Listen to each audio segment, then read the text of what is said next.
Assalamualaikum warahmatullahi wabarakatuh. Selamat pagi anak-anakku kelas 11. Kali ini jangan lupa absen yang sudah dikirim Bapak di grup. Materi hari ini adalah bentuk-bentuk masyarakat atau bentuk-bentuk stratifikasi sosial. Bentuk-bentuk stratifikasi sosial materinya. Baik, bersama dengan Pak Syarifuddin akan menjelaskan. Tolong disimak bukunya mulai halaman 53 sampai 55. Bapak akan menjelaskan garis pentingnya atau materi pokoknya agar nanti bisa dibaca lengkap di bukunya. Baik, kita mulai. Untuk mengingatkan kembali, stratifikasi sosial ini adalah lapisan atau kelas sosial di dalam masyarakat. Ada 3 lapisan di dalam masyarakat. Ada lapisan kelas atas, kelas menengah, dan kelas bawah. Nah, namun di dalam bentuk-bentuk stratifikasi sosial ini itu ada pengembangan bentuk-bentuknya. Kalau pendapatnya menurut Profesor Selo Sumarjan berkaitan dengan bentuk-bentuk stratifikasi sosial itu dibedakan ada 3, yaitu stratifikasi sosial berdasarkan kriteria ekonomi. Yang kedua, stratifikasi sosial berdasarkan kriteria sosial. Yang ketiga, stratifikasi sosial berdasarkan kriteria politik. Itu menurut pendapat Profesor Profesor Selo Sumarjan. Itu. Yang pertama, stratifikasi sosial berdasarkan kriteria ekonomi. Intinya di dalam stratifikasi sosial berdasarkan ekonomi ini adalah ukuran dasarnya adalah kekayaan. Kekayaan ini bisa saja disebut sebagai harta atau materi. Jadi masyarakat yang memiliki kriteria ekonomi itu bisa dilihat ciri-cirinya adalah masyarakat yang hidupnya satu, cenderung kepada pemberdayaan atau memiliki rumah mewah, mobil pribadi, gaya hidup yang gaya hidup yang seperti itu, seperti foya-foya.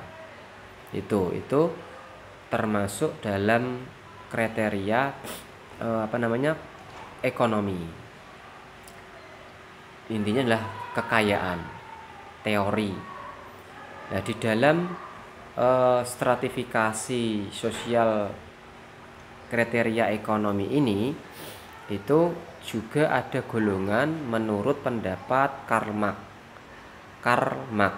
Pendapat Karl Marx ada 3, yaitu termasuk masyarakat bourgeois atau yang disebut sebagai masyarakat kapitalis,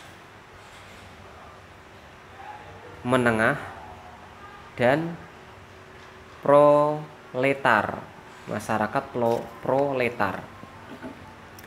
Masyarakat bourgeois itu adalah masyarakat golongan yang menguasai tanah atau menguasai produksi. Itu bourgeois atau kapitalis. Nah, sedangkan masyarakat menengah itu adalah para pegawai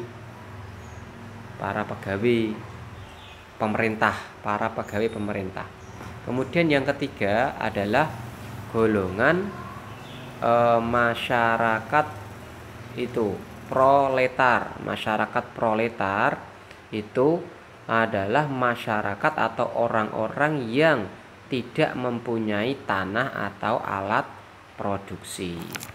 Itu yang pertama berdasarkan ekonomi. Kemudian yang kedua adalah stratifikasi sosial berdasarkan kehidupan kriteria sosial. Dalam kriteria sosial ini itu kriteria sosial dibagi di dalam bentuk berdasarkan kriteria sosial ada 3, yaitu sistem kasta masyarakat Hindu.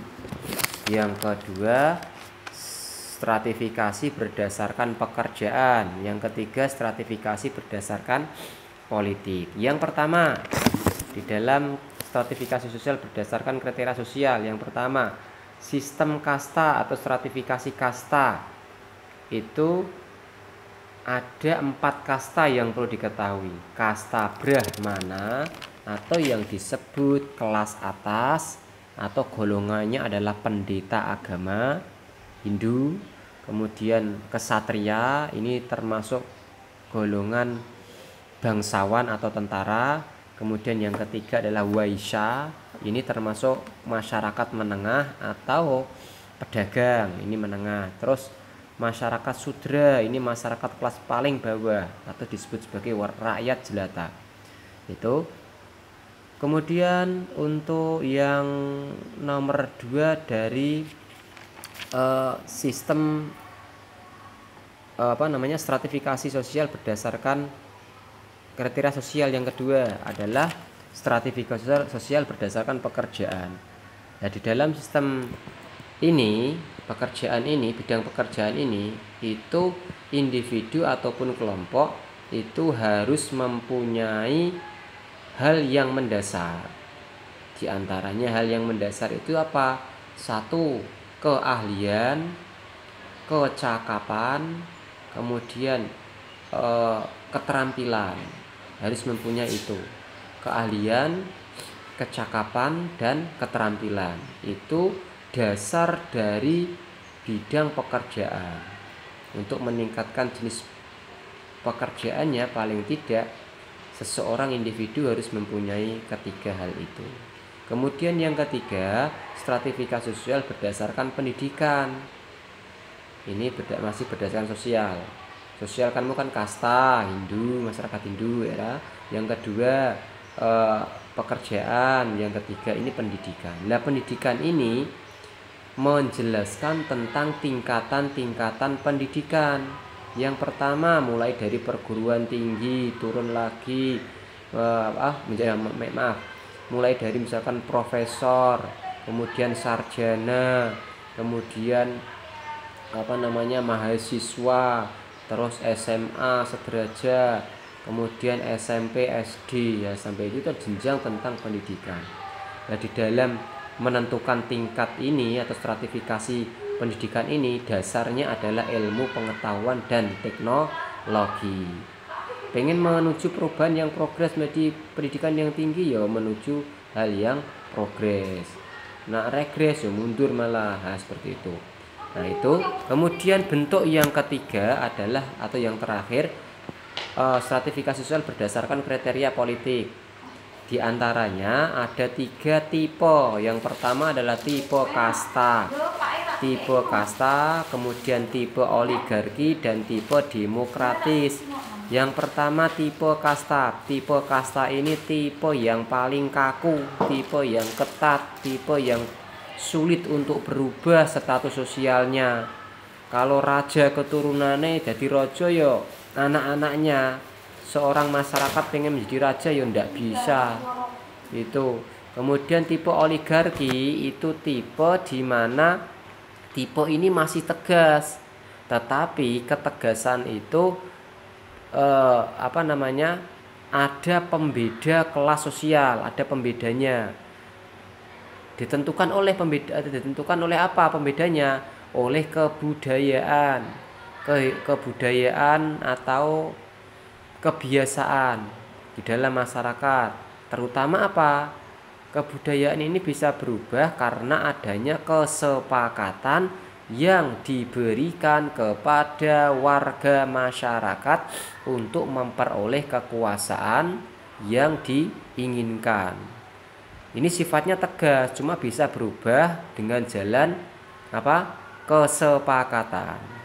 Itu. Kemudian tipe demokratis ini tipe yang sudah terbuka, bebas. Setiap masyarakat mau berubah ke progres, mau berubah ke regres, bebas. Pengen menuju ke tingkat yang lebih tinggi, monggo.